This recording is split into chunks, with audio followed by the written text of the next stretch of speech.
As of Flutter Bloc version 6.1, you can use the extension methods context.watch, context.read, and context.select or BuildContext. Extension methods allow developers to add properties and methods to classes in other packages. This extension method is exactly the same as the extension method of provider. Those who have a background on the provider can understand it easily, but those who don't might be confused. I brought the definitions of the extension methods from provider. From the information, you can see that you can use context.watch when you need to rebuild the widget in response to state changing, and context.read when you need an object instance but do not need to rebuild. Context.select can be used to listen to only specific properties when there are many properties in the type T object. In this case, assuming the person has an age property, when age changes, the widget reveals even though the app has no interest in age. In this case, you can optimize the widget using select. Now, even if the age property of person changes, the widget does not rebuild. The widget reveals only when the name property changes. To recap, blockprovider.ot context does the same thing as context.read, and blockprovider.ot context listen true does the same thing as context.watch. By the way, block builder seems to have a similar function to context.watch.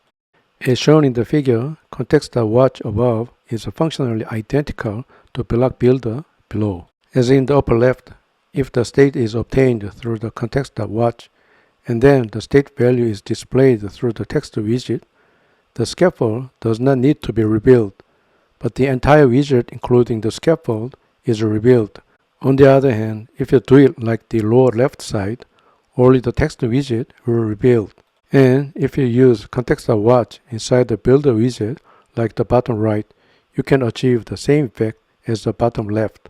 And when you need to use multiple states at the same time, using a context.watch can make your code cleaner than using a nested block builder.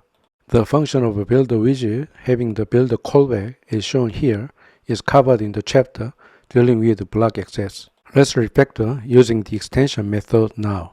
Since the state is already given in block consumer, there is no need to refactor it by using the extension method.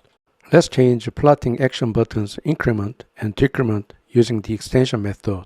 To make things a little more interesting, in the plus button, call the increment function of the counter qubit instance accessed using context.read, and in the minus button, call the decrement function of the counter qubit instance accessed using context.watch. Let's do a hard reset and test. The plus button works fine without any problems. Shall we press the minus button? An error occurs. Let's go to the debug console. Let's expand the debug console to see the error message in more detail. The error message is very detailed. The most important part of this error message is it is unsupported because it may pointlessly reveal the widget associated to the event handler when the widget tree doesn't care about the value. In other words, it listens even when there is no need to listen. Let's do one more thing. Instead of context.watch, you use the overstatic method of block provider to call the increment function of the counter qubit instance. Give the listen true option and run it again. Let's do a hard restart and test. I got the same error as when using context.watch. We'll modify it to call the decrement function of the counter qubit instance using context.read. Let's test after hard restart. Let's go ahead and press the minus button. Now I have confirmed that it worked normally. If you want to know more about this extension method, please refer to the link. So far, you have made a counter app using Qubit.